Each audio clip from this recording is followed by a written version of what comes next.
Mga kababayan, walang katulad ang kasamaan ng teroristang Communist Party of the Philippines, National People's Army at National Democratic Front of the Philippines sa kapwa nila Pilipino. Hindi na mabilang kung ilang sibilyan, kabilang na ang mga menor de edad, ang naging biktima ng madugong digmaang idinulot ng mga terorista. Maraming batang estudyante ang hindi nakapagtapos ng pag-aaral dahil dinala sila sa bundok upang maging armadong terorista. Hindi na rin mabilang ang mga barangay captains, kagawad, security volunteers, pulis at sundalo na nagbuwis ng kanilang buhay para protektahan ang ating mga komunidad.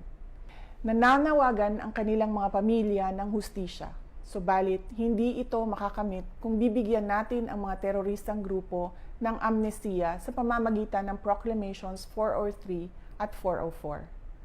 Sumusuporta ako sa mga hakbang para itaguyod ang kapayapaan sa bansa because the fight against terrorists is deeply personal to me as it is deeply personal to the families of countless Filipinos whose lives were forever upended because of the madness of terrorists.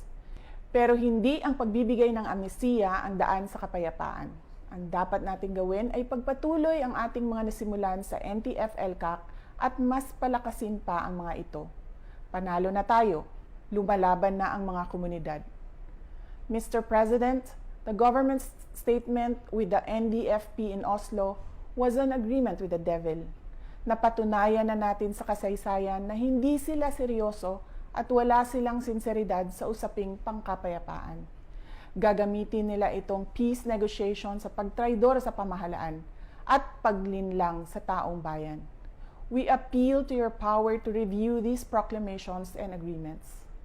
Apo BBM, sana po ay isalang-alang natin ang ating mga komunidad na naging pugad ng mga terorista sa mahabang panahon na ngayon ay lumalaban na at tumutulong sa pamahalaan.